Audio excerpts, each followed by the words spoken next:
Hello, everyone, and welcome. We are so looking forward to today's discussion as we are once again joined by Seyfarth Shaw's labor and employment partner, Sam Schwartz Fenwick, to discuss ways to build a more inclusive and diverse candidate pipeline.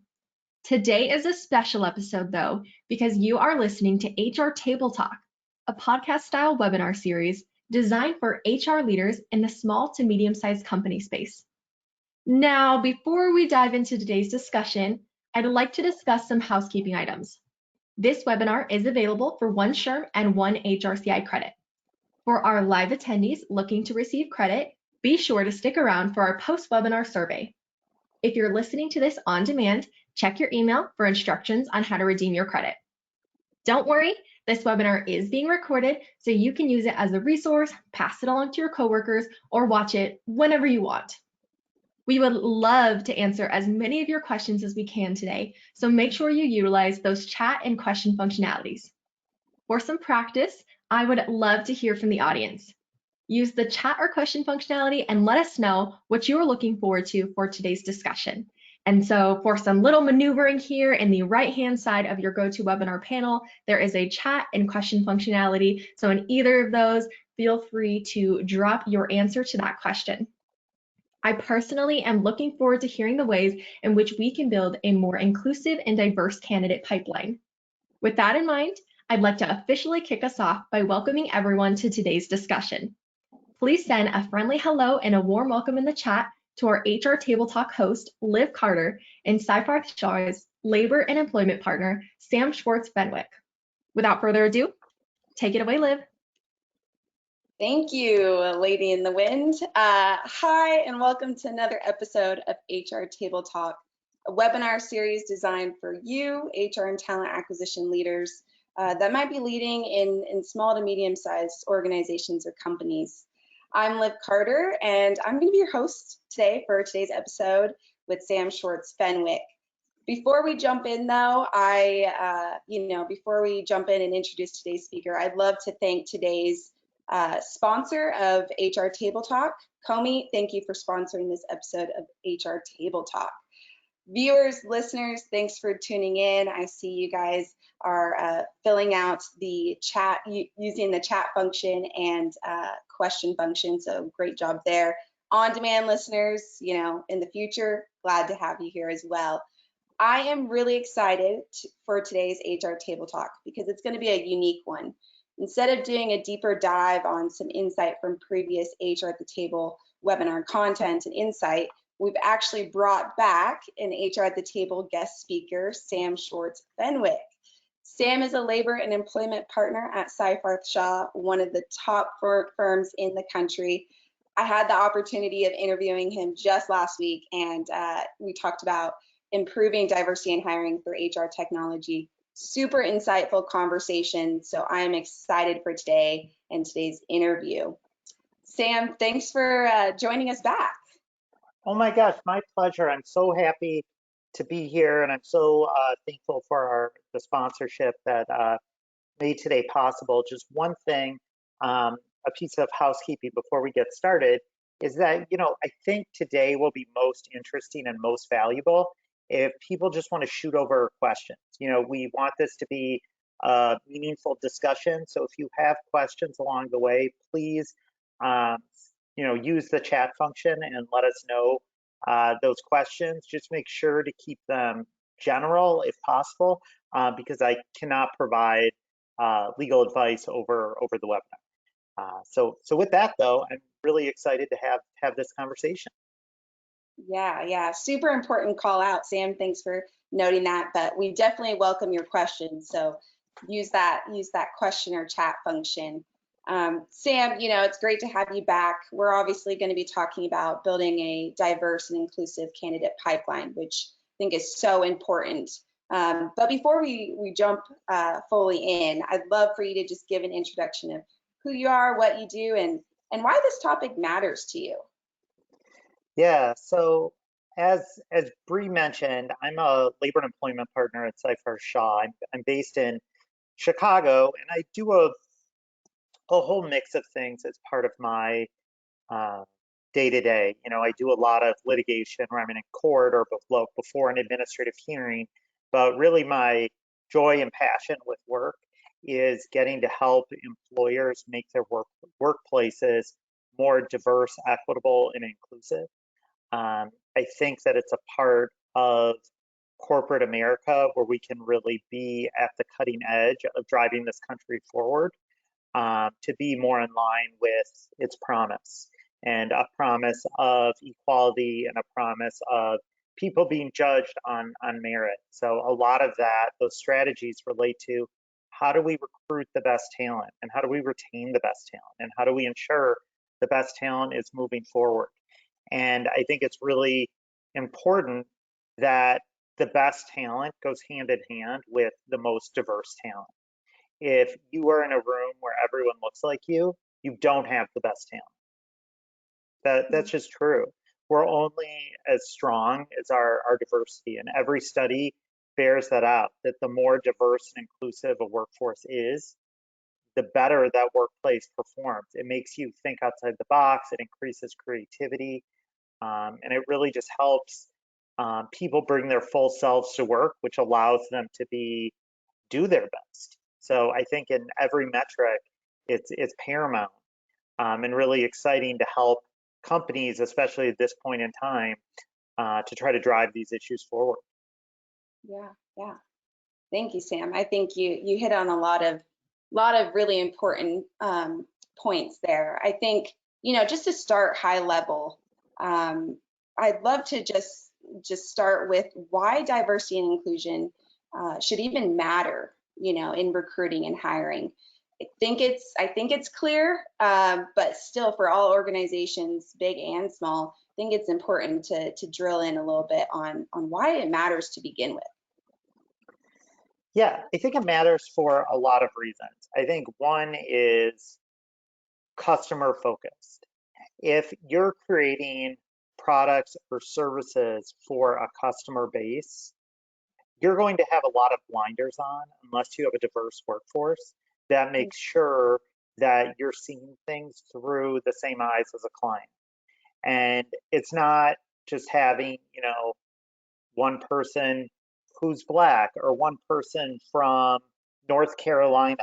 It's just having every diversity benchmark met, having veterans, having people who are, 55 years old, having someone who's 22 years old. I mean, however you want to measure diversity, the more diverse your team is, the more nimble you'll be at attracting customers, because you'll know what their goals are. So that's one aspect of it. And you can't just snap your fingers and say, we want a diverse workplace. You need to be building it. And so how do you build it in a way that's successful? So one is by crafting a bigger pipeline. If your hiring strategies to date have not produced a diverse workforce, well, it's time to think outside the box with how to look at hiring differently.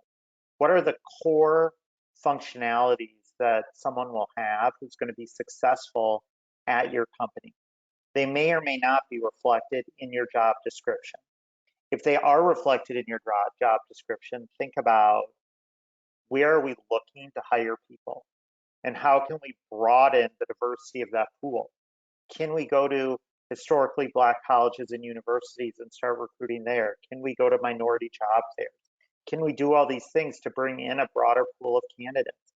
It's also, and I know we're going to talk about the role of technology, but it's also using technology to look at our publications and our job descriptions and saying, is there gendered or race heightening words in there that might be allowing us, cutting out from consideration people who might really be great? So again, to build the pipeline, and how this goes back to it, is you need to start by thinking outside the box. You actually have a pipeline of employees, and then you need to have in place retention strategies so that when you bring people on, they're not going to fail because they maybe look, act, or sound differently than prior hires have been. Yeah, no, absolutely. And we are going to touch on retaining that talent. Once you build your candidate pipeline, how do you retain the talent and set them up for success long term? And I think that's a huge aspect of today's conversation as well. Sam, I'm just curious, over the last couple years, I feel like we've made a lot of progress on diversity and inclusion in the workplace. We're not there though, right? We've not made it, and as we discussed last week, we'll never really make it. It's a continuous improvement, but high level, where do you think organizations sit today when it comes to building diversity-centric recruiting and hiring strategies? Well, I honestly think things are the best they've ever been in terms of this, diversity and inclusion being a core goal in the recruiting space. That said, while we're in kind of the best time we've ever been with a desire for a diverse workplace, we're still, I would say, at an early stage in terms of meeting that goal. So I think that, I think it's certainly viewed across the board as a problem that workplaces are not as diverse as the communities in which they sit by and large, especially at more executive leadership levels. And I think a lot of companies are making strides, to make their boards of directors more diverse, to make the ranks of senior leadership more diverse. But I think there's a recognition that, more needs to be done, which is why some of these outside the box ideas, like how do we reformat what it means to be a leader here, or what success looks like, I think are things that are really still happening and are going to continue to evolve. I would also say, and I'd be remiss to not say, it's not just internally that companies are looking at this. There's a lot of pressure from outside on companies. The concept of ESG has just blown up, and that your stock is going to be measured based on your diversity and inclusion policies and your environmental footprint and other things, and your clean governance policies. That all of this fits together, and that when you're looking at who you're going to invest in, and who mutual funds are going to invest, for example, or agree to include in their funds, they care about stuff like this and are grading publicly traded companies based on this. So I think that's definitely ratcheting up the pressure on companies as well to do more. And simply saying we're committed to diversity, that's not enough. Right. Yeah, definitely not enough. I love that you also identified the desires there, with business objectives and societal, expectations, but we're still not living up to that goal. What are some of the biggest challenges that you're witnessing when it comes to, organizations recruiting diverse talent? Yeah. So I think a lot of it is, there is the pool of diverse talent is not as big as it should be.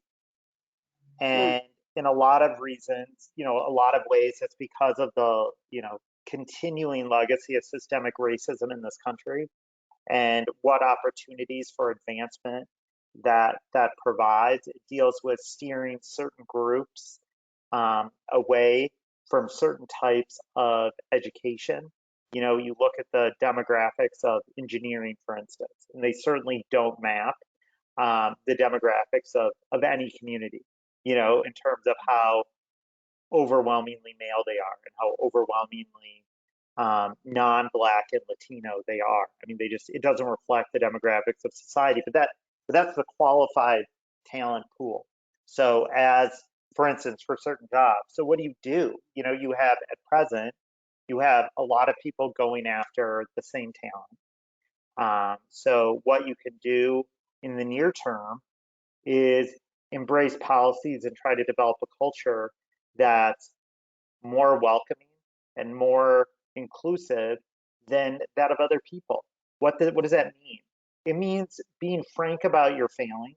It means being open about wanting to do better. and it means investing in a future pipeline of work.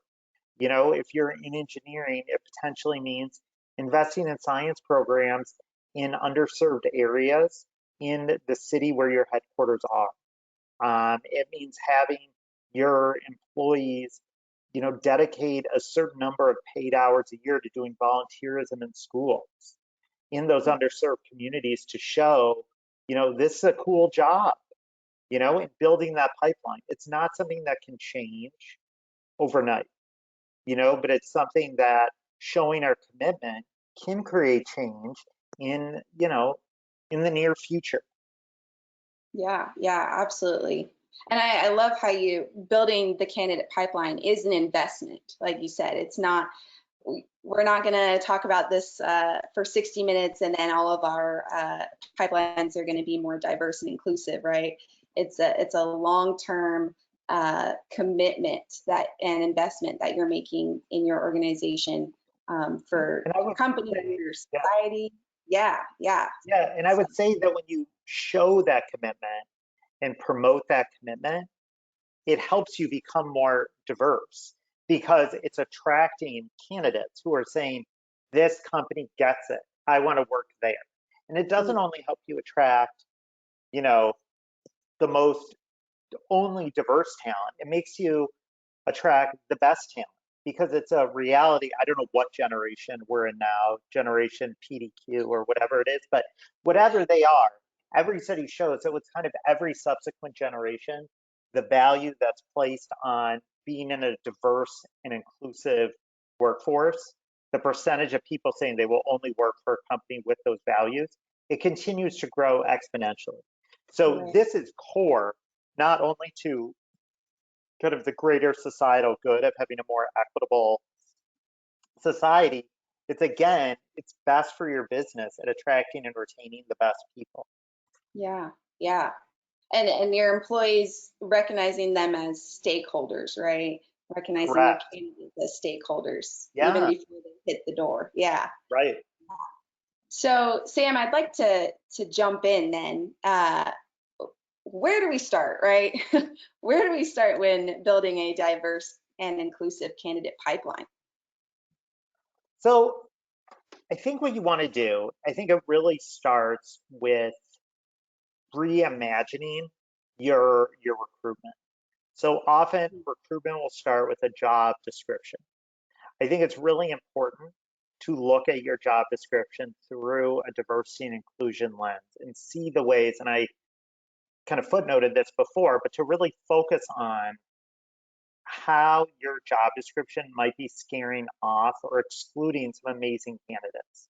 If you have things in your job description like um, minimum of 7 years in a leadership role, well, that's making it a lot harder for, um, for instance, a woman, a person of color, to even meet those prerequisites for a job because they're less likely to be promoted. And that doesn't mean they don't have the underlying skill sets. You want to say someone's been in a leadership role, probably because you want to know that they have a tried and true method for juggling products, for juggling multiple products, handling stress, handling deadlines, working on a team, you know, and just because they don't have, you know, the job title of manager, senior manager, whatever, doesn't mean they don't have those skills. So it's really, it's looking beyond, um, you know, the way you're phrasing things and trying to phrase it in a way that will increase the pool of people who might apply.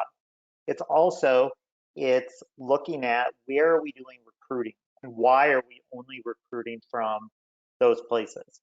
I think that, you know, COVID has created huge challenges for many workplaces, though. It's also allowed them to expand the scope of where they're willing to hire from, you know, to have a national candidate search for a position for a company based in Fargo, North Dakota. Like, why not? If it's an office job where you only have to come and have FaceTime 3 or 4 times a year, who cares where you are?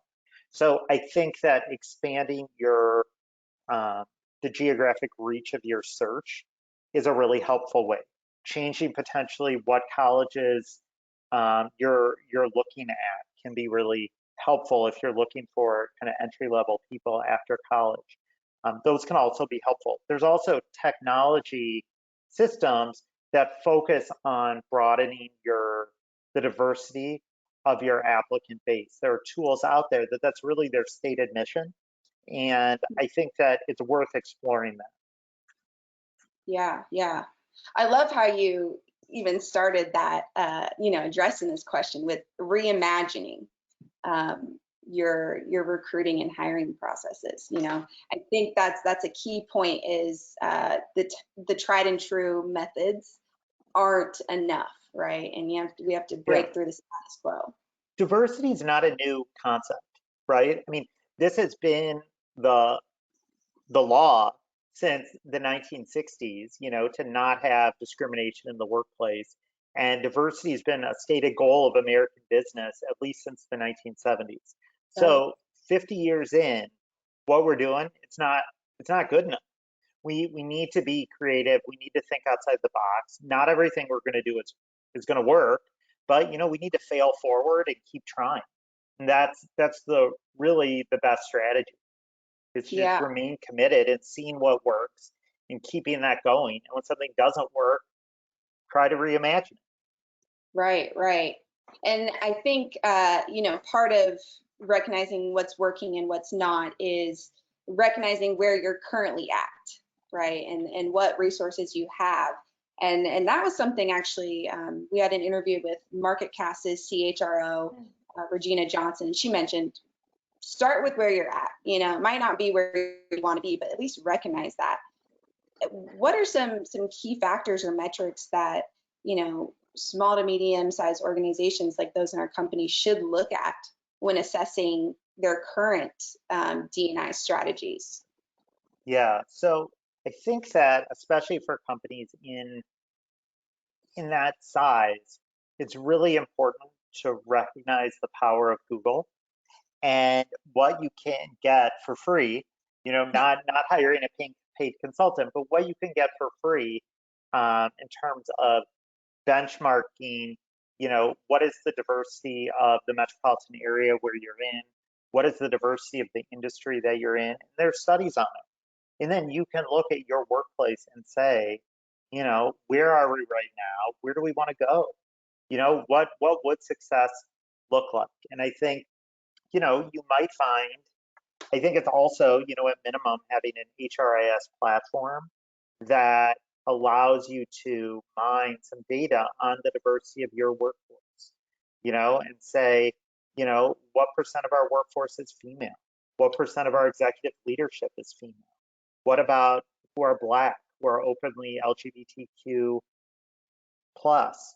How many people do we have in these groups? And then look at, where are we succeeding? And if we're really good in a certain group, in a certain area, it's really important to celebrate that and also to do some deeper digging. If you find out that your workplace has a disproportionate number, when compared against your metropolitan area, of women in leadership, talk to those women and ask them, why do you think you were able to succeed here? What about our culture helps you succeed? And then use that, integrate that in as you're thinking about, well, how can we expand that same value of inclusion that's allowed women to succeed at our company when they haven't in a lot of other companies to other groups. How do we have that? How do we pay it forward and keep that going? But you can't do that until you know where you're at. So I think the first step is really looking at where are you as against your peers, and then building out goals for how can you. Yeah, yeah. And I love how you mentioned, asking your current employees that, fit, your diverse talent, and asking them, what are we, what is this organization doing to help you succeed? Or what, how did we get you in the door? Things like that, I think help not only identify the gaps, but then it also helps you communicate your values, right, to that employee. You're saying, you know, we want to go somewhere, and this is important to us, and this is a value of ours, so help us get there, you know. And I feel like Yeah, that's a and mutual benefit. similarly, you know, if your system shows that, you know, the average tenure for your Black hires, that you do a really good job hiring Black individuals, but your turnover for them is much higher than for white Mm, individuals, it's, you know, potentially being willing to, you know, and you may or may not want to do this, and I would certainly suggest you work with a lawyer before you potentially make the decision to do this, but it might be calling former Black employees and saying, you know, what was your experience like at our company? How could it have been better? You know, what could we have done to retain someone with your skills? You know, how has it been different at your current employee? And ask those questions. I do have to flag, just as a legal risk, the risk with doing this mining is that you create a record that potentially shows um, some type of disparate practice. That's mm, not saying you shouldn't do it, but it's something you should consider before you go forward and do it, because once you have the data, it's discoverable if there's a lawsuit. So just you want to be committed to this path before you start walking down it, and to figure out if you want to be committed to this path, talk to a lawyer. yeah, really good call out there, Sam. Thank you. We do have a question, so I want Oh, to ask great. this from Mary. She said, any ideas on how to get started recruiting a more diverse workforce when it doesn't appear to be a priority to the company overall? Yeah, so that's huge, Mary, because what you're talking about is how do we clean our house in order to make it welcoming for some new folks? I think Mm, it's not enough to start, you know, interviewing lots of diverse, you know, more diverse candidates, as long as the company isn't willing to own that it's not as welcoming as it needs to be for those folks. You don't want to, you know, you need to be working on two tracks. So I think one is really making the case to management, and I don't think there's ever been a time as welcoming as there's right now to make this case, that our society is permeated with systemic racism and or, you know, systemic power dynamics. You know, it's not just based on race, but just systemic power dynamics. And we need to start talking about it if we want to start changing things. So it's having, um, you know, trying to get your C-suite folks or your leadership team focused on this issue. I think that it's really helpful that every single study that's looked at diversity and inclusion has found that as a company becomes more diverse and inclusive, its productivity numbers go up. right. You know, when everyone is trying, when you do not model that culture, everyone is spending so much energy trying to fit into a box where they don't stand out, instead of channeling all their energy into making better products and being better employees. So you take a lot of pressure off everyone, you know, including your straight white men under 40, you know, kind of someone who belongs to no protected category. You take the pressure off them from needing to conform as well. And I think that that's a really easy story to tell. Again, you can use the free resource of Google uh, to um, build some really important and specific examples of how companies have improved by making diversity, equity, and inclusion a core value. Yeah, yeah, absolutely.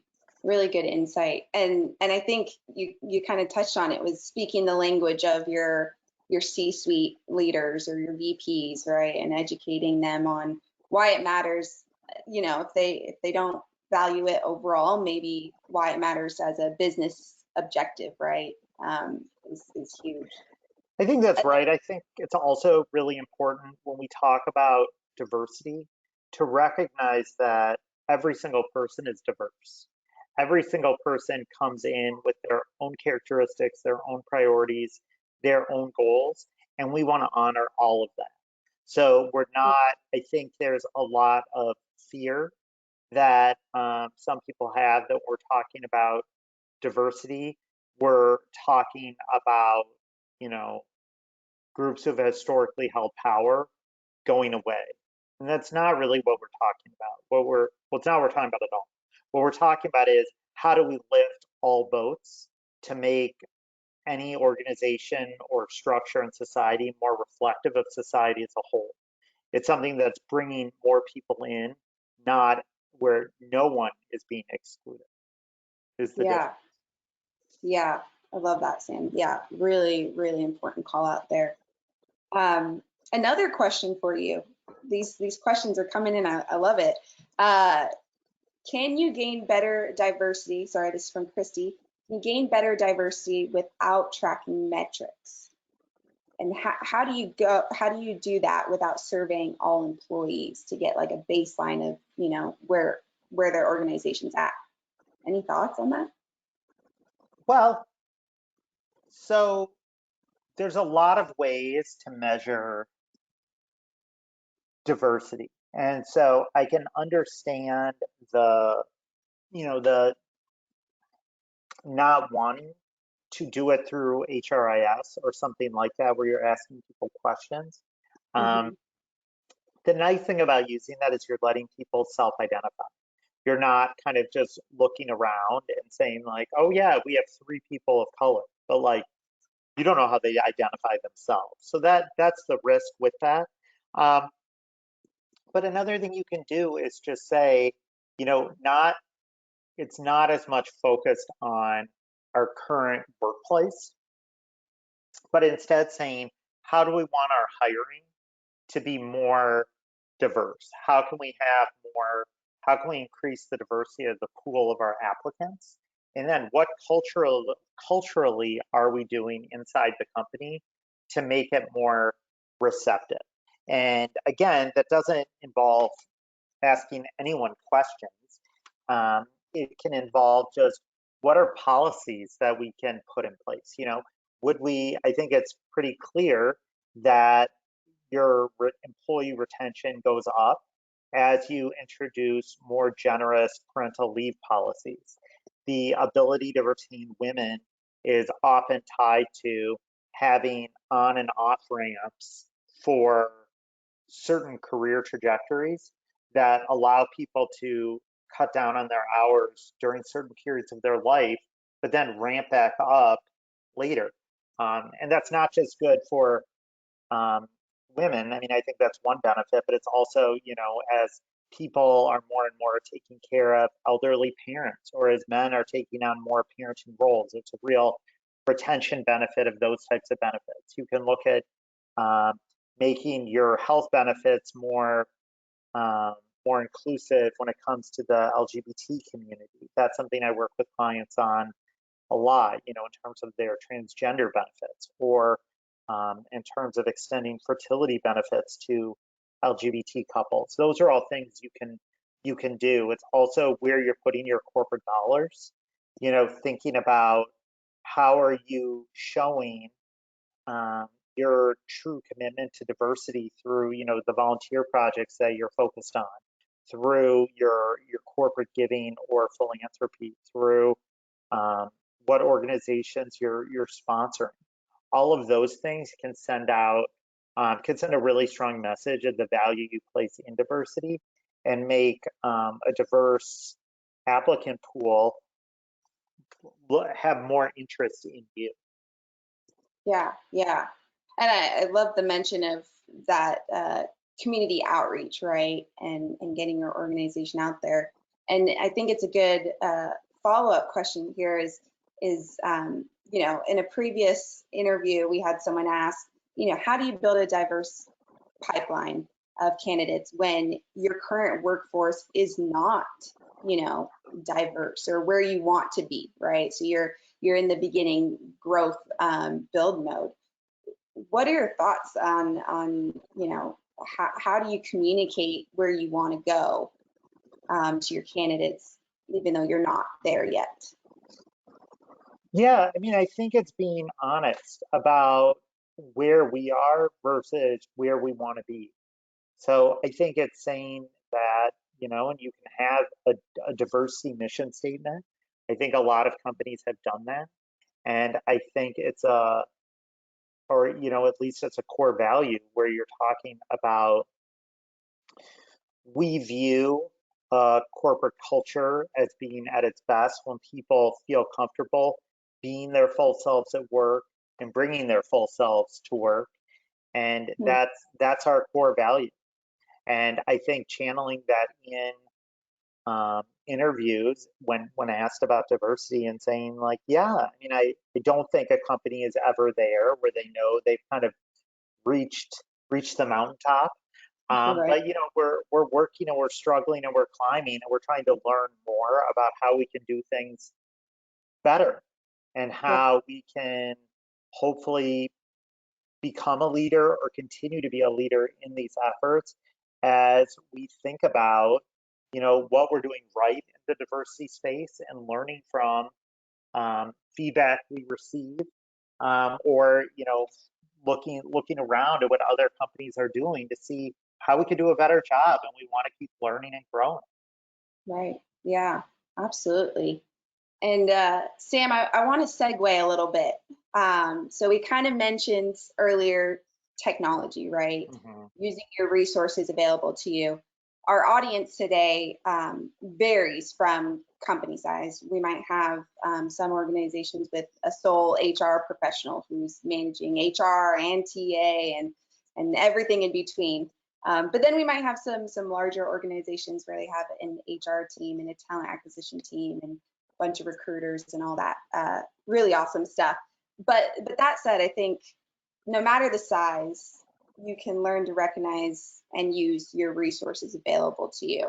And one of the largest resources is HR technology. So for our audience, I'm going to launch a quick poll for a research study we're doing all year round on HR technology.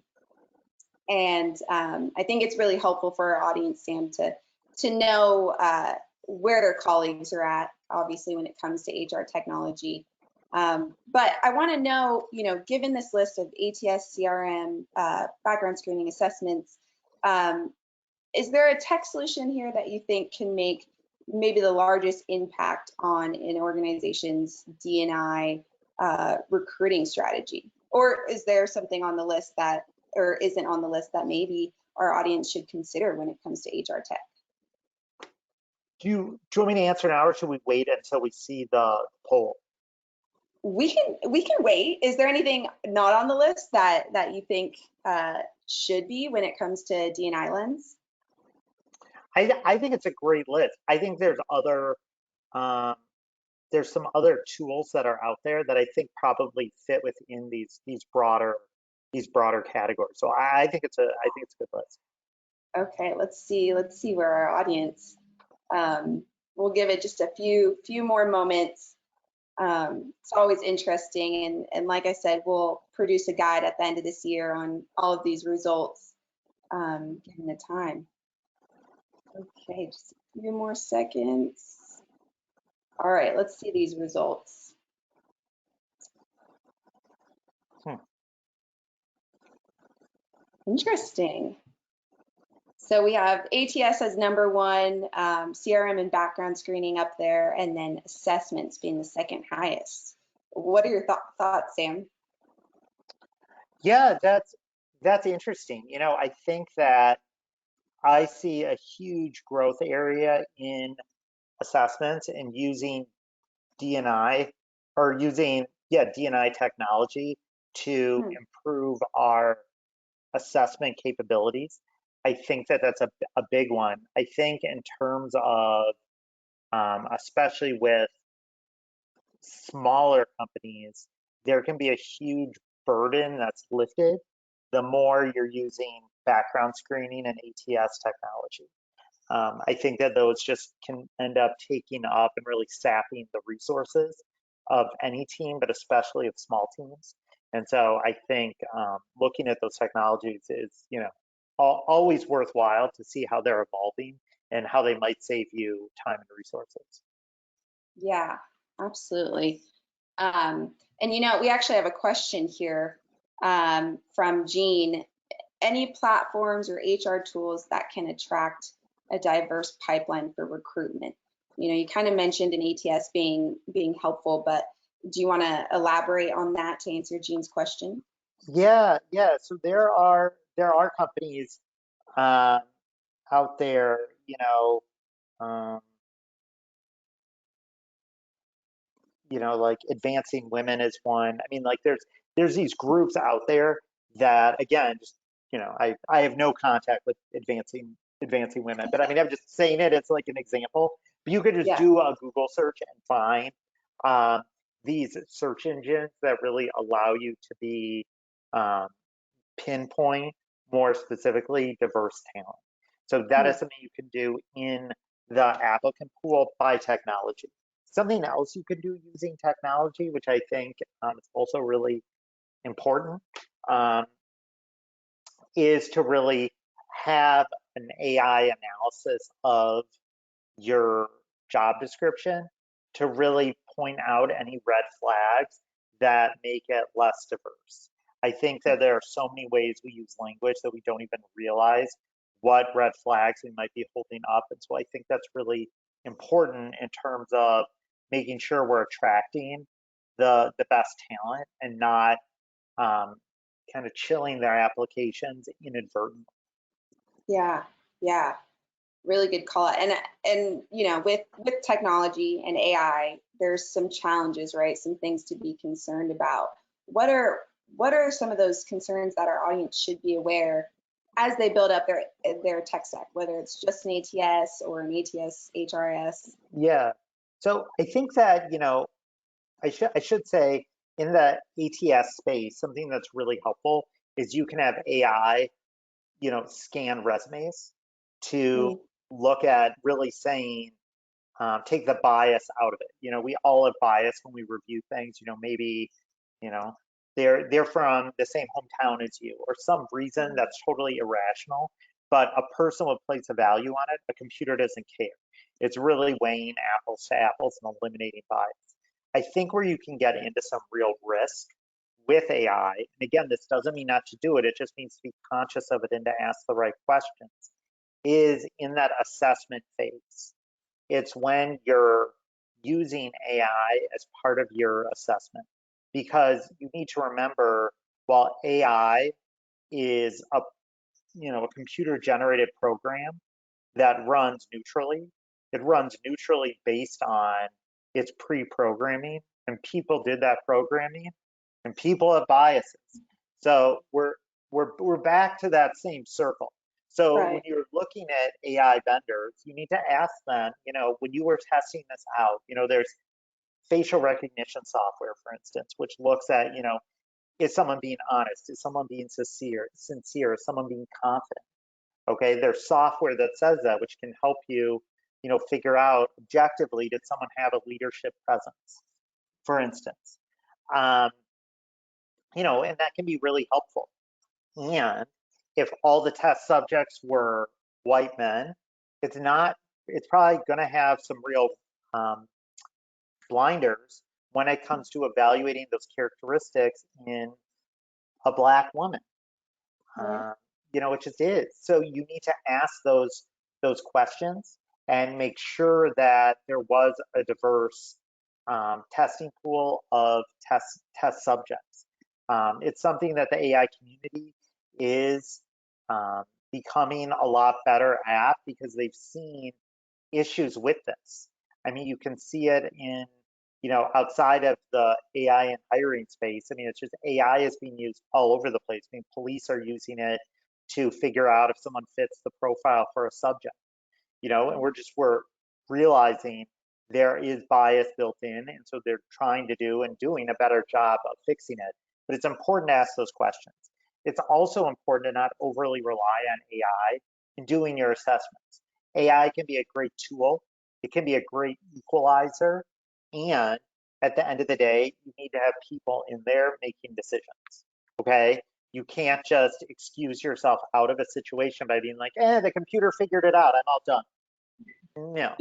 Okay, you have a role to play, and even if AI does a perfect job in doing its assessment, it's still your responsibility as an employee or as an HR professional to help onboard someone and ensure success.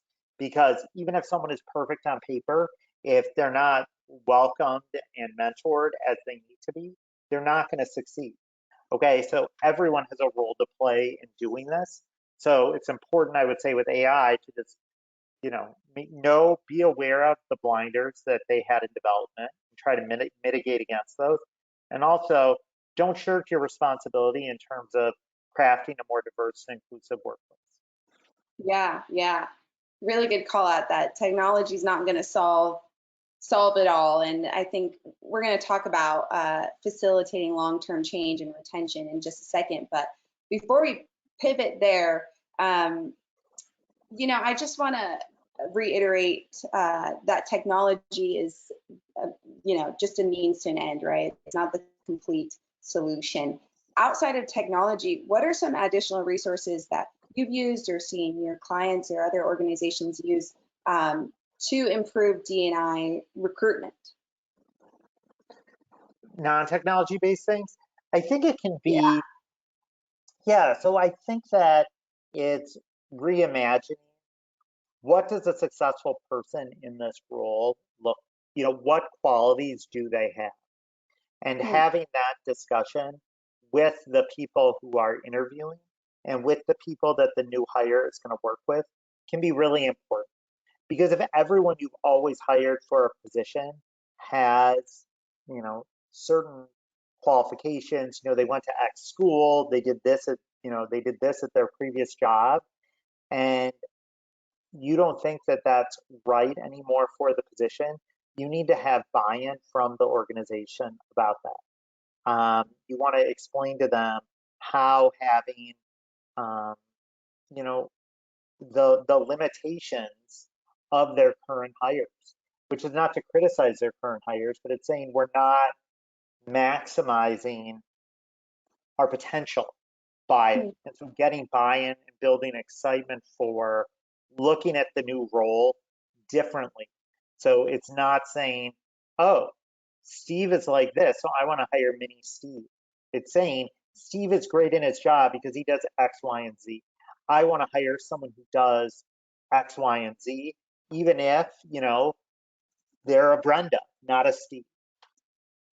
Yeah, yeah, awesome. Yeah, and I think, it's one thing to recruit, with the D&I lens, and one thing to use technology, but what about retention? I think as we've kind of talked about, D&I, DE&I, it's a long-term change. We're never gonna be there, and we're never gonna be done. It's a commitment, and it's another thing to walk the walk, right? Once you bring in this talent. It To is, and it's important in terms of retention. You want to be really mindful of the ways that your workplace does mentoring. hmm, Often mentoring does not happen through a formal mentor program. It happens when someone takes a new hire under their wing and mentors them. You want to make sure, and that's how someone advances. Okay, right. and there's nothing wrong with that. You just want to make sure that actually there's a lot that's awesome about it. You just want to make sure that everyone has that opportunity. As you expand the diversity of your workforce, you will often need to be more mindful of mentoring and establish formal mentoring programs that provide those opportunities more equitably. It's not saying to stop mentoring some people, it's saying to mentor more people. Okay, again, we're not talking about excluding anyone, we're talking about expanding the circle of inclusion. And so that's really what this is about, is in order to retain top talent, what are you doing to drive their career so they feel like they have a place there? Especially if, your C-suite, your board of directors, your leadership, none of them are diverse. It can be really hard for a diverse candidate to feel that they'll ever make it. And Mm. so how do you let them know that they have what it takes to make it? How do you provide them with the opportunities to show that they have those skills? And as current employees and as leaders, it's our responsibility to make sure that we're providing that mentorship and those teachings so that our diverse talent has um, the desire and the will to stay at our company and grow. Right. Yeah. And I think, mentorship is so huge. And for our smaller organizations in the audience, I think that goes back to your role in the community, right? You don't have the leadership or bandwidth internally. Maybe it's working with larger organizations and their leadership team, to Huge. be mentored for your employees. That's right. Yeah. I mean, I think that and that goes with a lot of these things. Like, if you're a one-person HR team, there's a ton of free trainings out there on DE&I. You don't need to, you don't need to become an expert on any of this or run any of this, and you don't need to spend money on it. All you need to do is get the blessing of your CEO to send out an email letting people know about these meetings that are happening online where they can increase their knowledge base on issues of DE&I. The same thing, there's tons of organizations that provide um, mentorship based on different types of protected characteristics or just general industry-wide um, organizations that are open to everyone, that you can make a point of having a new hire go with a buddy who's been at the company for longer to get acquainted with folks there. That's another great way to do it. It doesn't have to all happen at your space or with your resources. The more you can leverage your community, your industry, things that are already happening, that's awesome. And it can Yeah. also make it easier to sell these things to leadership because it's cost neutral or pretty close to cost neutral. Yeah, yeah. And it goes back to that investment, right? It's you're investing in your people and you're investing in making our society better, which I Right, think we all would like, you know. right. I mean, that's Yeah, the long-term goal. And yeah, you need to keep it, you need to keep focused on it. So yeah. yeah, yeah. We're almost at our time, but I think this is super important. Um, you know, Diversity and inclusion has to be something that the whole organization breathes, whether you're a 10-person organization or a 500-person company. What are your thoughts on how our audience can facilitate change and communicate their values, right, through their initiatives throughout the entire organization? Yeah, I think that a really key focus is to try to proactively break down some of the walls of resistance. I think that um, diversity and inclusion is something that, if properly understood, everyone in your workforce will get behind. I think the problem is through the media, there's a lot of distorted talking points about diversity and inclusion being code for replacement. Mhm. I think that it's really important to focus on what diversity and inclusion is, which is encouraging people to bring their full selves to work, and what it isn't, which is, you know, excluding certain people from the workforce. That's not what it's about. It's making the workforce as welcoming to the best talent. And that's a win-win for everyone. That should lift all boats. And that every study shows increases uh, productivity. There's no losers as a workplace becomes more diverse. And so I really think it's preaching that mantra is how you develop buy-in, especially if you're in a workforce that's been more resistant. Now the good thing is, I think in the outpouring of coverage based on the Me Too movement and the racial reckoning with George Floyd, I don't think there's ever been by and large, a more receptive time in American history to talk about these issues, and to acknowledge these issues. I think people recognize it. I also think people want to do something. You Right. can't change the world by yourself, but maybe you can make a small part of your company do better. And I think people want to feel like they can make a change when there's so many things happening in society that are making us feel helpless. Yeah, yeah, absolutely. I think you mentioned, inviting your employees to partake in that, Yeah. and that I think that's huge. It's a really good call out. And what are your thoughts on or how we go about this on and creating a safe space where people can share, um, their thoughts on where your organization's at or where they think you could go or do better? Yeah, I think it depends on what type of company, how big your company is and what resources you have. I certainly think, inviting an open-ended discussion on some of these topics can be really fraught because it's going to lead to polarization. So I think having a moderator who can address it in an effective way is really important. I think for some of our smaller companies on the phone, I would really suggest leveraging um, national organizations out there that are doing DE&I trainings for free Mm, or for a little cost as conduits for starting to disseminate this information so that you can open people's eyes to issues that they've never seen. I think we need to be humble and realize that, no one's walked in someone else's shoes. So how do we try to give people some more perspective?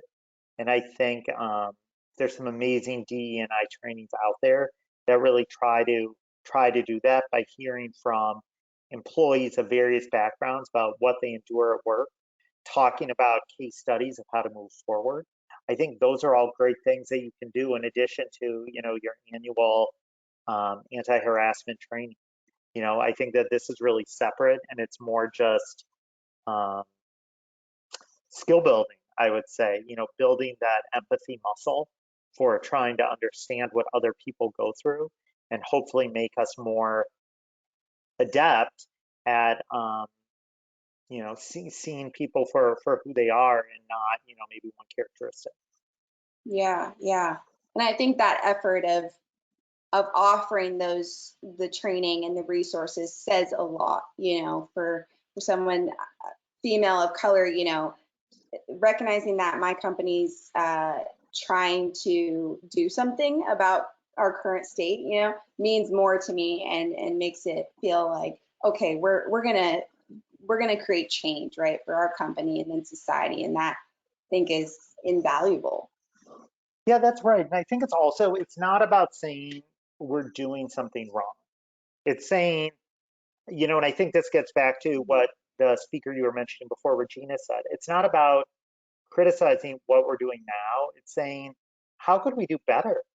Yeah, Like it doesn't mean that we're failing to say we could do a lot better in this space, and to really have those discussions and framing it that way can be really helpful in terms of eliminating some of the knee-jerk defensiveness you get from people.